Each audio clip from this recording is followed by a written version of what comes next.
Babel dan Betel.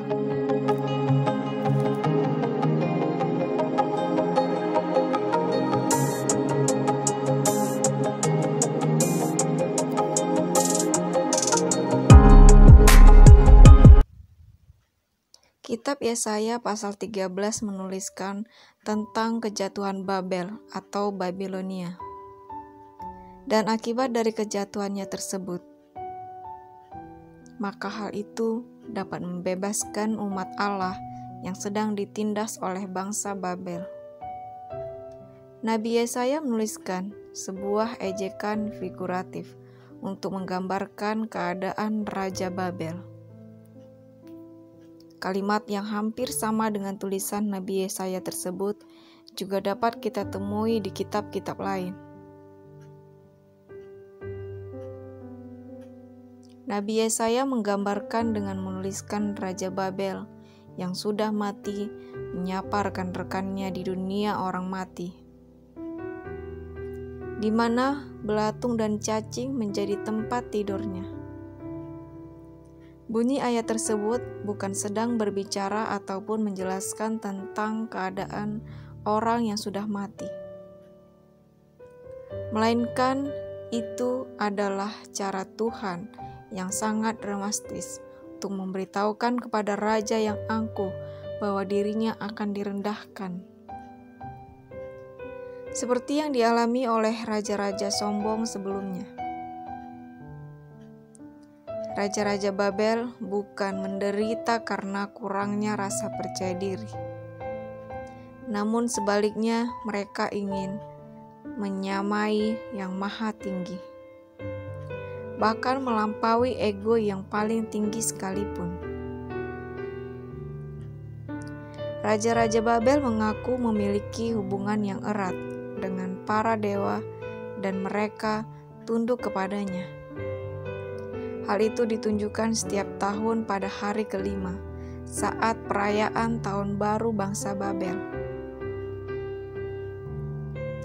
di mana raja dituntut untuk melepaskan rencana kerajaannya sebelum dirinya datang mendekat ke patung dewa Marduk. Hal itu dilakukan supaya kedudukannya sebagai raja dapat diteguhkan. Bahkan gagasan untuk menggantikan dewa yang lebih rendah sekalipun dapat dianggap sebagai tindakan bunuh diri. Kesombongan Babel itu disamakan dengan sifat iblis. Dalam kitab Yesaya pasal 14, ada sebuah ejekan terhadap Raja Babel yang disandingkan dengan iblis, bintang timur yang telah jatuh, atau Lucifer, putra fajar. Dalam kitab Wahyu, Babel juga kemudian merujuk kepada sebuah kuasa jahat. Kuasa jahat yang muncul di zaman akhir itu juga dilambangkan dengan nama Babel. Dan Babel yang dituliskan di kitab Wahyu memiliki sifat sombong dan sebagai penguasa lalim yang menindas umat Allah. Dalam bahasa Ibrani, nama Babel adalah Ibrani atau Bavel. Artinya adalah kacau, kekacauan atau kebingungan. Sedangkan nama Babylon adalah representasi Latin dari bahasa Yunani atau Babylon. Nama Babel dan Babylon keduanya merujuk kepada kata aslinya yaitu Bab-ilim. Kata tersebut adalah kemungkinan berasal dari bahasa Akkadian. Kata aslinya tersebut adalah memiliki makna gerbang para dewa, yang menandakan sebagai tempat masuk ke alam ilahi. Dalam kitab Kejadian pasal 11 diceritakan bahwa umat manusia membangun menara Babel yang menjulang tinggi ke atas langit.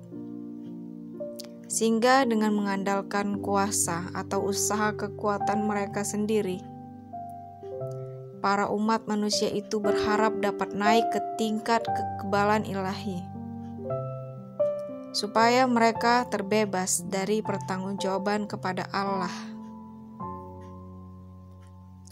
Sedangkan kisah tentang Nabi Yakub ketika bangun dari mimpinya di suatu tempat, di mana dalam mimpinya tersebut Yakub melihat sebuah tangga yang menghubungkan surga dan bumi, yang kemudian membuat dirinya berseru.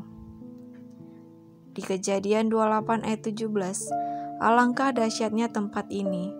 Ini tidak lain dari rumah Allah. Ini pintu gerbang sorga. Yakub menyebutkan bahwa rumah Allah adalah gerbang surga, pintu masuk ke dalam ilahi.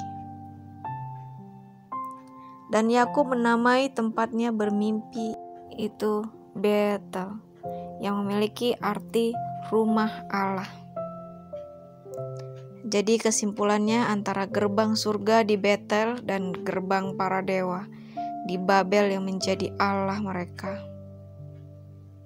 adalah dua buah cara yang sangat bertolak belakang dalam menjangkau alam ilahi. Tangga Yakub yang berasal dari surga adalah diturunkan dari langit ke bumi oleh Allah. Sedangkan menara Babel dan kuil-kuil Ziggurat di Babel dibangun oleh manusia dari bawah ke atas langit. Karena Alkitab firman Tuhan itu berisi dan menuntun umat manusia kepada hal yang rohani, maka sesungguhnya peristiwa ini juga memiliki makna rohani, yaitu melambangkan tentang dua cara yang bertolak belakang yang dilakukan oleh umat manusia untuk memperoleh jalan keselamatan. Yang pertama adalah keselamatan yang diperoleh melalui anugerah kasih karunia yang berasal dari Allah, yaitu yang dilambangkan dengan tangga Yakub sebagai gerbang surga yang oleh Allah diturunkan dari langit ke bumi. Dan yang satunya adalah keselamatan yang ingin diraih melalui usaha manusia sendiri,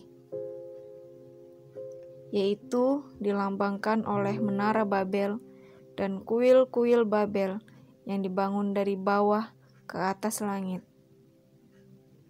Oleh karena itu, ajaran yang benar itu bukan seperti model kesombongan Babel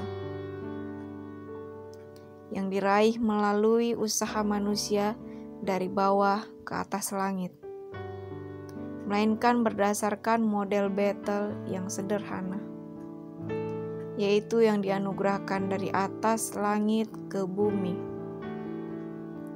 Di Efesus 2 ayat 8-9, sebab karena kasih karunia kamu diselamatkan oleh iman. Itu bukan hasil usahamu, tetapi pemberian Allah. Itu bukan hasil pekerjaanmu. Jangan ada orang yang memenggah hati.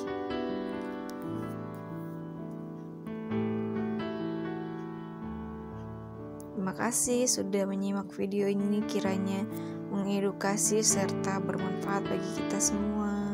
Shalom, Tuhan berkati.